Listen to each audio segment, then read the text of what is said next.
You're watching South Asia Newsline, and here are the top stories we are tracking for you on Tuesday, the 17th of June.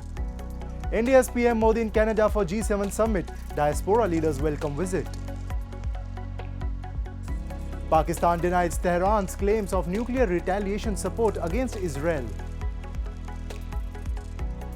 And Sri Lanka economy reports 4.8% growth in first quarter.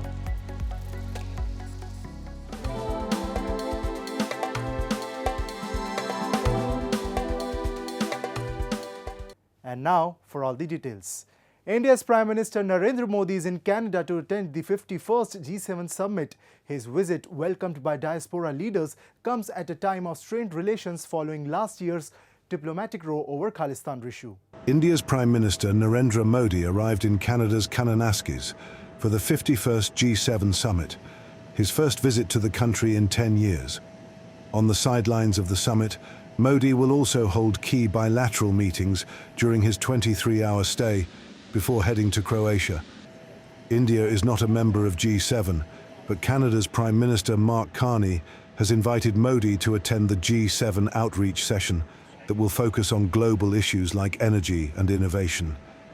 Prominent leaders of the diaspora have welcomed Modi's visit, marking a reset in ties after they soured in the past 2 years over the Khalistan issue.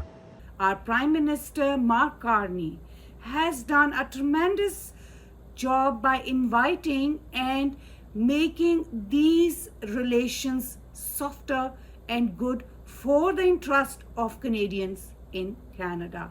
This has been a point of tension for a long time and inconvenience for a lot of Canadian citizens.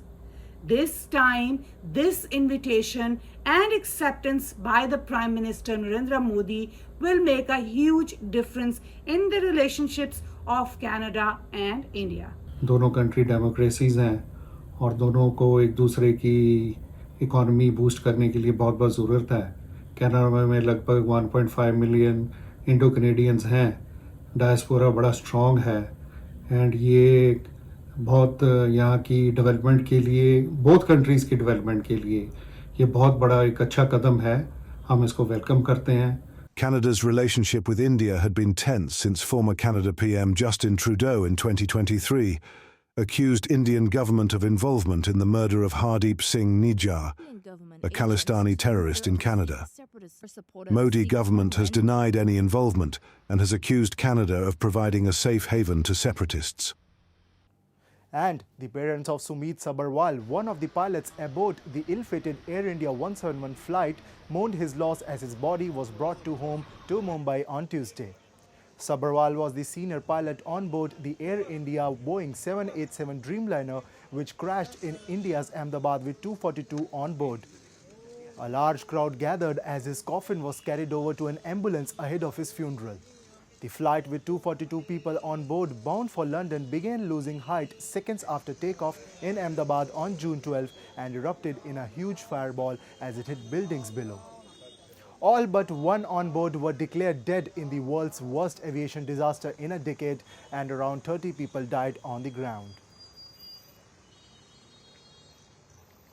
Meanwhile, amid rising Middle East tensions, Pakistan has strongly denied Iranian claims that it would retaliate against Israel in support of Tehran if the conflict escalates.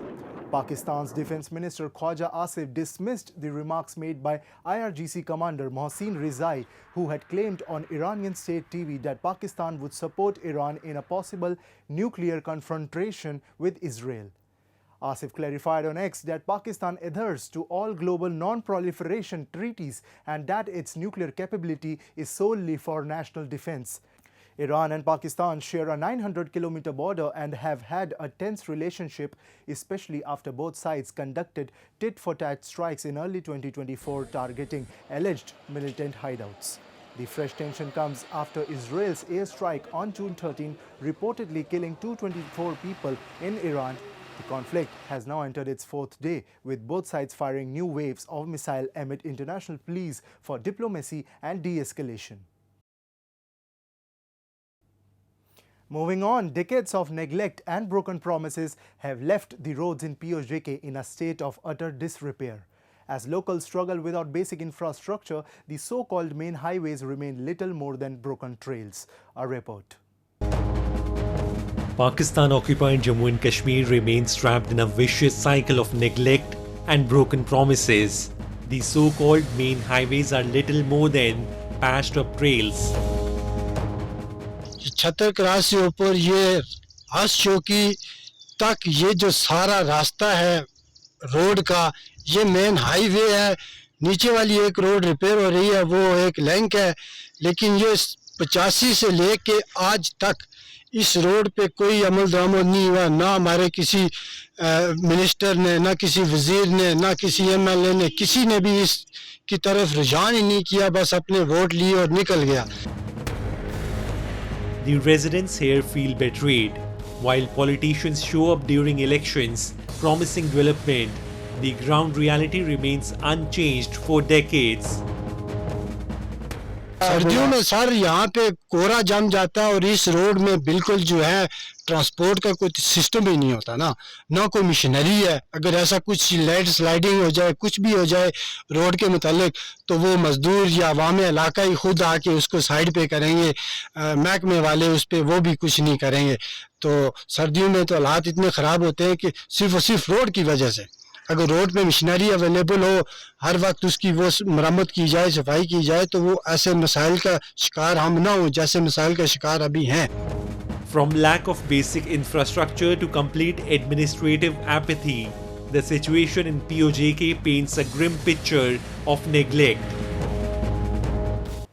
And Sri Lanka's economy grew 4.8% year-on-year basis in the first 3 months of 2025, reflecting a strengthening recovery from its worst financial crisis in decades, according to the official data. Due to a severe dollar shortfall, the country's economy went into a free fall in 2022, leading to a 7.3% contraction as it grappled with soaring inflation. In the year 2023, Sri Lanka's economy shrank 2.3%. But the island nation made a stronger than expected recovery last year, posting 5% growth as the International Monetary Fund's 4-year bailout bore fruit. Sri Lanka's President Anura Kumara Dissanayake on Monday said that in the aftermath of the financial crisis, the country now plans to discuss with the IMF to attract more foreign investment. Earlier, the IMF's first Deputy Managing Director, Geeta Gopinath, informed that Sri Lanka and other small open economies also now faced major risks given tariffs, geopolitical conflict and economic fragmentation, and that is why there is no room for policy errors.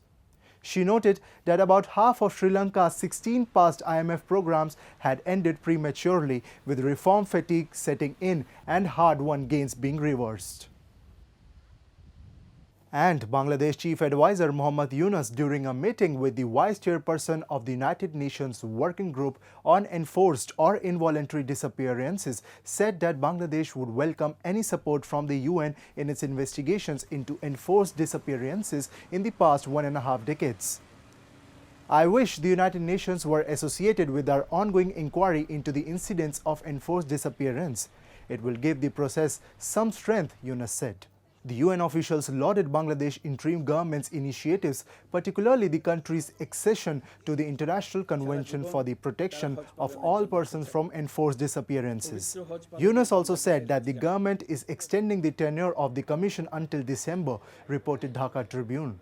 The move comes amid long-standing allegations and investigations by the Yunus-led government against former PM Sheikh Hasina's administration of hundreds of enforced disappearances, mostly targeting opposition activists, journalists and critics since 2009. Many of these cases remain unresolved, with families still seeking justice.